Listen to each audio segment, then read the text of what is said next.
Okay, so continuing on with Ain't Misbehaving here, the second line we have C6 over E. Once again, we just call that 1. A7 is 5/7 of 2. Put the arrow going to 2, then 5/7. Oh, you know what? The one thing I forgot to put in here is we want to put the brackets underneath that D minor 7 to the G7. Okay. Now here, the 5/7 G7 here, just before the first ending, is deceptive. So we put a parenthesis there because it's not resolving to the 1 chord. Okay. So it instead resolves to E7, A7, D7, G7. This is a very common progression as well. This is what we call extended dominance. Extended dominance. Now, if you think about that, it means that we're just extending that dominant motion. So E7 to A7 to D7 to G7. I could keep going. C7 to F7 to B flat 7 to E flat 7. You know, if I just keep going through the circle of fifths or circle of fourths, right, that's my dominant motion. So here, E7 to A7, okay, I can just put in the arrows. Now, if I wanted to get, you know, super accurate here, this would be, this is where it gets crazy. It's 5/7 of 5/7 of 2, okay, and then 5/7 of 5/7 of 5, okay. As you can see, it starts to get a little ridiculous with all those like 5/7 of, 5/7 of. So instead, just those arrows alone let you know, okay, it's dominant motion, okay. So now, that gives me my whole first ending. So it's 1 to 5/7 of 2, 2, 5, 1, 1, 7, okay, or 5/7 of 4, 4, 4 minor 6, and then 1, 5/7 of 2, 2, 5, 5/7 of 5, or 5/7 of 6, 5/7 of 2, okay, or extended dominance, right? So there's my whole first ending. Now continuing on, the second ending goes 1, then 4 minor, 1, then 4 minor, then 1, okay, and then E7. Where's E7? It's 5/7 of what? You got to think E7 resolving up a fourth or up 5 half steps. 1, 2, 3, 1, 2, 3, 4, 5. Remember, don't count the one you're starting on. Goes up to A.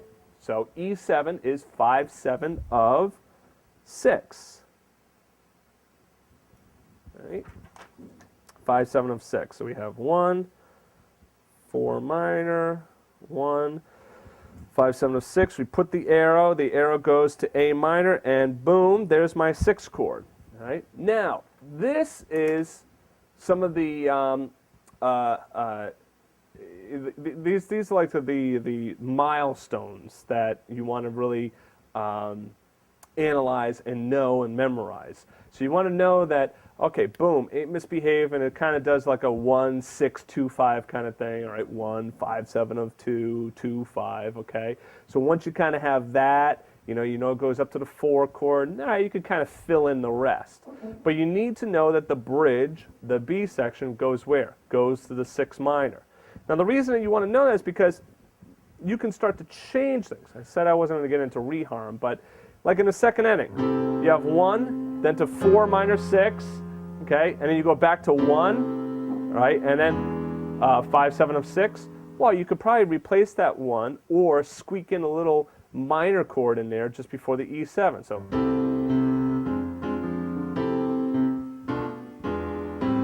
you see, I threw in a B minor 7 flat 5 to E7, and then I'm at A minor.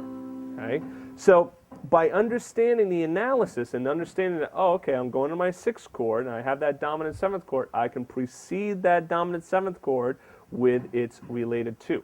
Now, I've talked about that kind of stuff quite a bit in the reharm lessons and in the song lessons. This now, with this new piece of information, understanding the analysis, should start to make it a little bit easier for you to be able to see how all of these pieces fall together. All right, so we have 6 minor. And then the F7 chord, we can call that 4/7, okay? Now, why 4/7 and not 5/7 of, well, what would it be 5/7 of? It'd be 5/7 of flat 7/7? Nah, we'll just call it 4/7. That's gonna make more sense. Also, remember when I was talking about those blues chords, the 1/7, 4/7, 5/7? If you see the 4 chord and it's a dominant 7th, you're usually going to call it of 4/7 chord rather than 5/7 of flat 7/7, because there is no 5/7 of 7. Okay, you have 5/7 of 1, 5/7 of 2, 5/7 of 3, 5/7 of 4, 5/7 of 5, 5/7 of 6, but no 5/7 of 7. Okay, 5/7 of 6, sorry, and no 5/7 of 7. Okay, now let me stop for a second and explain that a little bit further.